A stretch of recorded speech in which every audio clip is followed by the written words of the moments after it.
Maintenant, face à chaque sujet, l'élève maintenant saura quelle synthèse il doit aborder.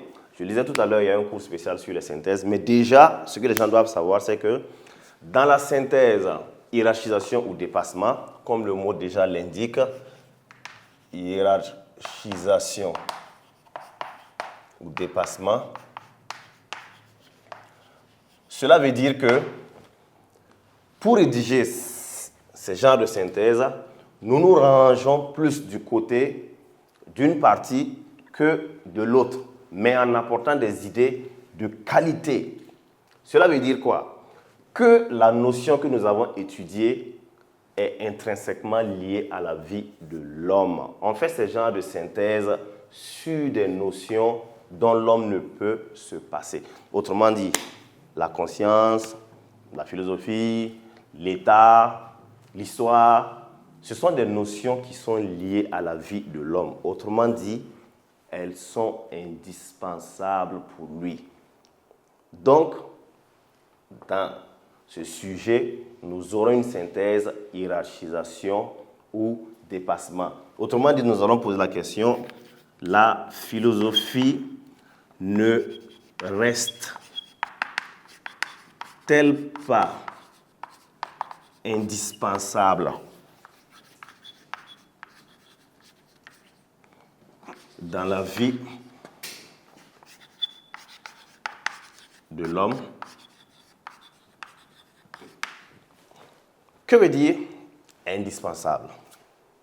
Indispensable veut dire ce qui est nécessaire. Ça veut dire ce dont on ne peut pas se passer. Ce n'est pas à confondre avec important. Quelque chose peut être important, mais pas nécessaire. Si on prend un exemple simple, l'école, elle est importante, mais pas indispensable. On peut ne pas faire l'école et réussir sa vie. Donc l'école est importante, mais pas indispensable. Mais ce qui est indispensable, c'est ce dont on ne peut pas se passer. Par exemple, la femme dans la vie de l'homme, elle est indispensable, tout simplement parce que l'homme ne peut pas concevoir des enfants sans la femme, ce qui fait qu'elle est indispensable. Et si nous remarquons ici, la philosophie, en français simple, c'est réfléchir. C'est réfléchir.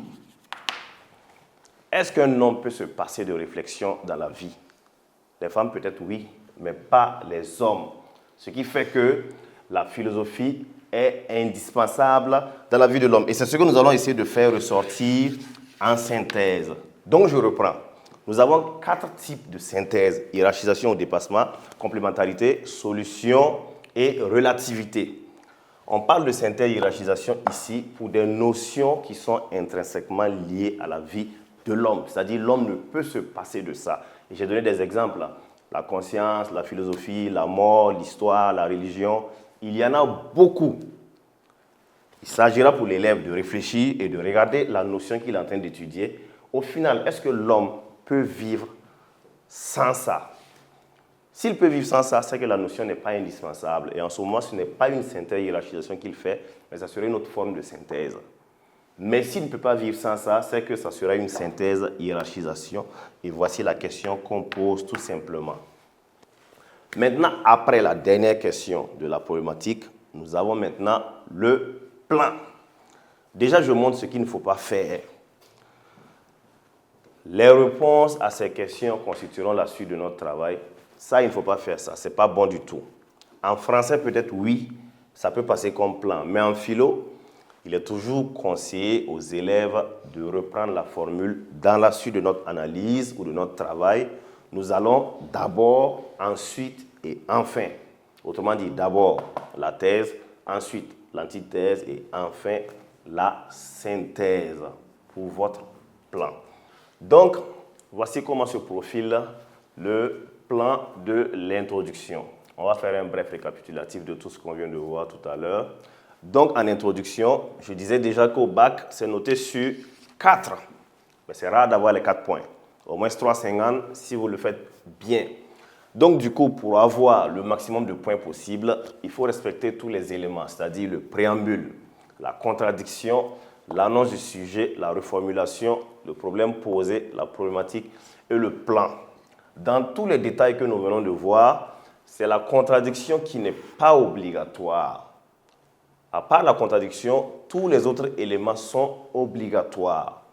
La reformulation, le problème posé, la problématique, le plan, c'est obligatoire. Et aussi, si vous remarquez, le problème posé, la problématique, il y a des cours où le problème posé et la problématique sont ensemble. Non, il faut noter que c'est deux parties différentes. C'est vrai que ce sont des questions, mais les deux parties n'ont rien à voir l'une avec l'autre. Et également au niveau de la problématique, il y en a qui prennent la problématique pour le plan. Non, ça également, ce n'est pas la meilleure manière de faire parce que le plan, c'est une partie à part entière qui n'a absolument rien à voir aussi avec la problématique. Et c'est ce que je disais tout à l'heure, il y en a qui vont poser les trois questions de la problématique et dire tout simplement les réponses à ces questions constitueront la suite de notre analyse. Sauf qu'en classe, il y a des profs qui montrent ça à leurs élèves et comme c'est eux qui corrigent les copies des élèves, ça peut peut-être passer. Mais au bac, on ne sait pas qui corrige sa copie, donc c'est mieux de ne pas prendre de risques. Une fois que vous posez les trois questions de la problématique, revenez faire votre plan à part entière. Dans la suite de notre analyse, nous allons d'abord la thèse, ensuite l'antithèse et enfin la synthèse. Et vous êtes tranquille pour votre introduction.